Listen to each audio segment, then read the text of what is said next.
Rabbi l'a raconté lors d'un rassemblement des enfants en 83 pendant Chol HaMoed Pessah, c'était le 18 Nissan, le jour de l'anniversaire de son père. Et le Rabbi à cette occasion s'est adressé en russe. C'était aussi une manière de faire passer un message aux Juifs qui étaient derrière le rideau de fer et de les encourager à tenir fermement dans la situation dans laquelle ils se trouvaient eux. Et le Rabbi a raconté que son père, il a dû se battre une fois pour la cacheroute des matzot pour Pessah. C'est-à-dire que à Yekaterinoslav, dans cette ville, elle était entourée de beaucoup de champs de blé et de maïs. Et donc, le blé était fabriqué là-bas. Et pour les matzot, toutes les régions de la Russie, même les grandes villes, se fournissaient de la farine de cet endroit. Et lorsque les bolcheviks avaient pris le pouvoir, ils ont pris le contrôle de tout. Donc même la farine, c'était sous le contrôle du gouvernement. Et lorsque ça arrivait, la période de Pessah, ils savaient qu'une grande quantité de la farine allait être achetée par les Juifs de toute la Russie pour en faire du pain azim, de la matzah.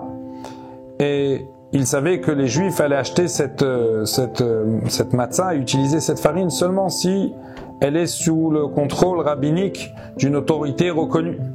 Celui qui jusqu'à présent était celui qui donnait le tampon et la cacheroute pour ces matzot, qui vérifiait que tout a été fait comme il faut. Et bien sûr, la règle principale, c'est que la farine, depuis le départ, n'a aucun contact avec l'humidité, avec l'eau. C'était le père du rabbi. Donc, à cette période-là, ils l'ont appelé, ils lui ont demandé qu'il accepte de donner son hercher, qui valide la cacheroute des matzot.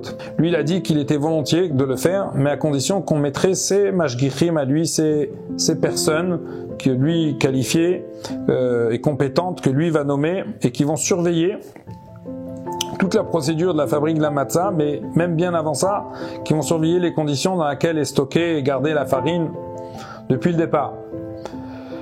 Les autorités lui ont dit, il n'y a pas de problème, vous pouvez amener vos mashgichim, mais on aura les nôtres, il ne faut pas que les vôtres s'opposent trop à ce que vont décider nos responsables et nos mashgichim, nos surveillants. Rabbi Levi Yitzhak, il a dit, il n'en est pas question. Je ne donnerai jamais mon hercher si les choses ne sont pas faites comme il faut selon la loi juive, selon la halakha.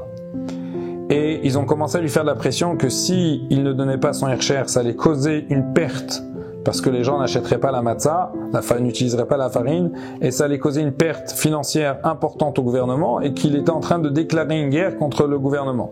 Mais ça ne l'a pas intimidé pour autant, et ils lui ont fait beaucoup de pression, jusqu'à qu'il décida d'aller à Moscou rencontrer le chef du gouvernement, à l'époque qui s'appelait Mikhail Kalinin, et il a été jusqu'à le rencontrer et lui expliquer qu'il ne cédera pas, qu'il ne validera la cacheroute de cette farine qui sera utilisée pour les matzot que si ça sera fait sous sa surveillance absolue. Et ce Mikhail Kalinin a cédé et a accepté. Et comme ça a été pendant les années qui ont suivi. Cet épisode, cette histoire, ça a été raconté, comme je vous l'ai dit, par le rabbi lui-même. Mais fallait avoir un courage énorme parce que la pression était très très importante et de faire fléchir et de faire céder les soviétiques, ce n'était pas dans leur tradition. On le vit assez bien en ce moment pour le savoir, mais Rabbi Levi Yitzhak avait réussi.